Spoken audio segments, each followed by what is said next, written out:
Hi guys and welcome back sa ating official Tala 888 page dito sa YouTube. This is going to be a quick and short video on how to withdraw. An updated version kasi marami pong players na nahihirapan mag-withdraw. So lilinawin ko po yung mga questions and yung mga informations na kailangan. All you need to do is go to your account. Ito po ay isa sa ating mga accounts.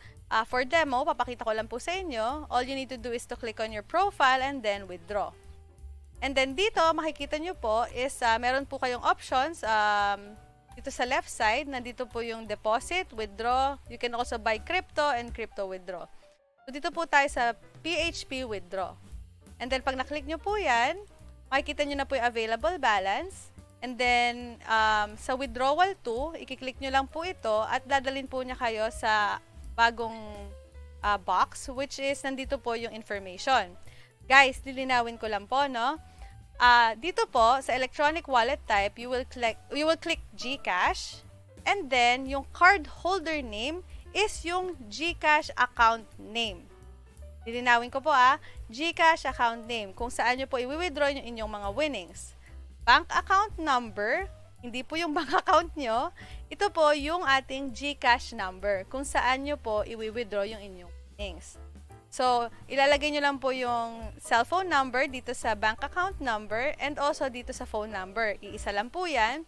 And then, dun po sa name, again, kung ano yung pangalan dun sa GCash. And then, just click on save.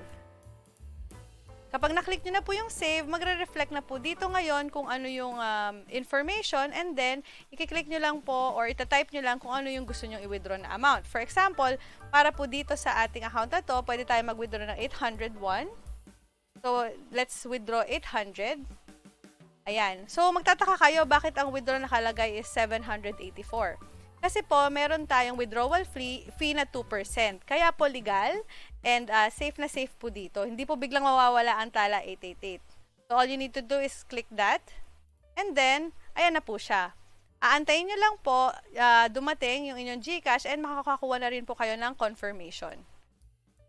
Once po na ma-send na po sa inyo yung account, makikita nyo na po yun, magre-reflect na po yan sa inyong GCash. At the same time, magkakaroon po kayo ng message dito sa may upper right, dito sa inyong inbox, ng update na it's already been withdrawn. Ayun lang po. So for any questions, you could leave them on the comment box below, and don't forget to subscribe.